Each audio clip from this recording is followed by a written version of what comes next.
How to step into your own story, from who to why, the heart of your audience. Hey, I'm Declan with the Growth Generation, and this lesson is really about getting to know in 3 easy steps your audience and start knowing them not just by what you think.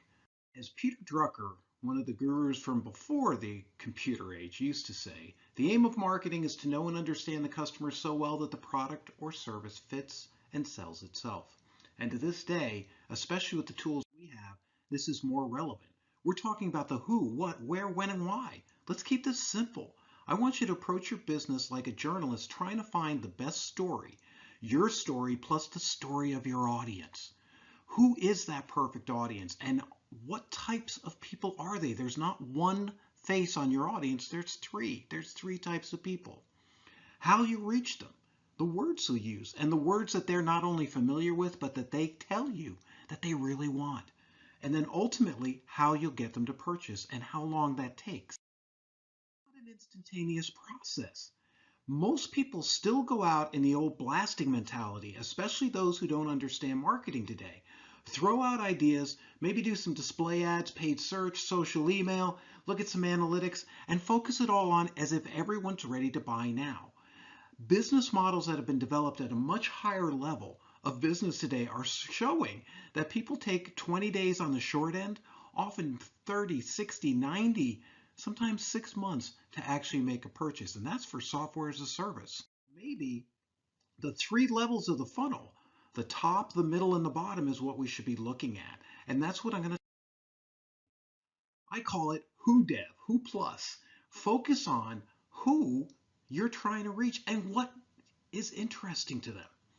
You're going to personalize it by this. Nothing crazy, but you want to realize that there's not one size fits all. Start developing and knowing the 2 or 3 elements of your audience. They're not one single person. They think differently. In fact, here's the who, where, and why in the brain as I like to outline it. The who is who they are. That's their age, gender, demographics, but it's also sort of like their status, what they present, their job title, if you're in lead generation for larger companies.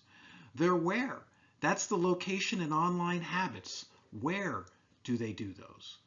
The why are the key challenges. We all know this. Help them to understand the problem, but you've got to be able to use their words and this process to help you get an idea, not make it up. Even years ago, we used to have to make this stuff up because we had no ability. Today, we go into messaging and we learn where and how do they learn and communicate. And we want to become not only a great part of that, we want them to be psyched and experience what we do. Experience again and because in a company buying cycle, for example, when I've done things with human resources company, human resources software, that can take 6 to 12 to sometimes 18 months to close. So we have different sort of variables as opposed to people who are selling things that might sell quickly. But either way, you have to know the cycle and when they decide to buy, not when you think they do.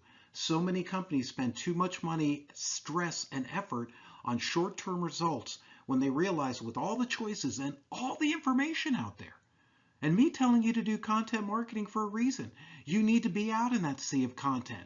But to think that everybody is ready to buy like they just looked on Google to solve a problem they can't solve, we want to use search to both help us understand the words in their head.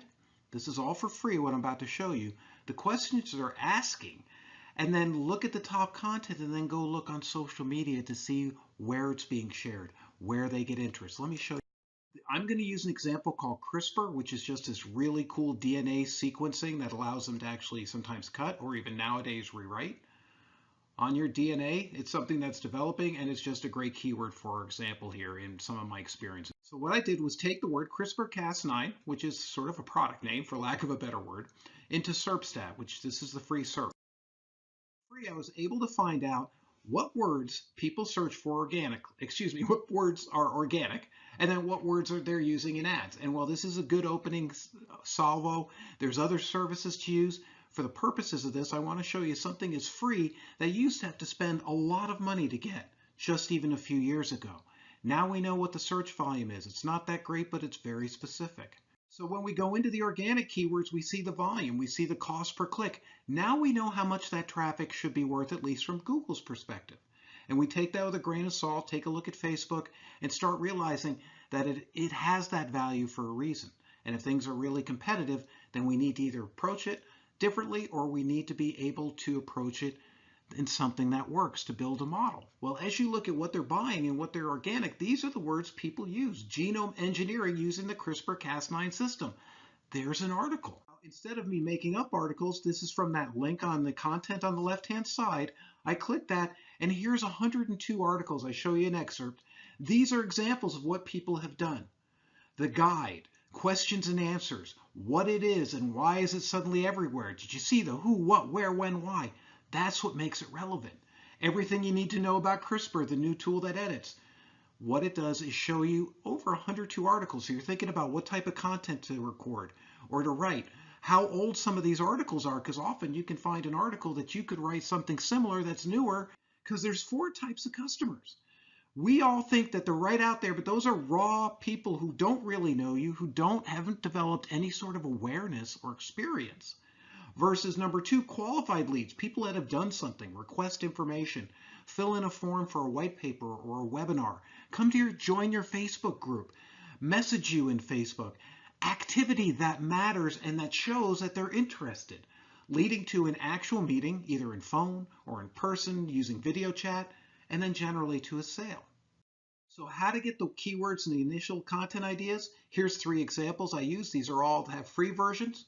SERPstat.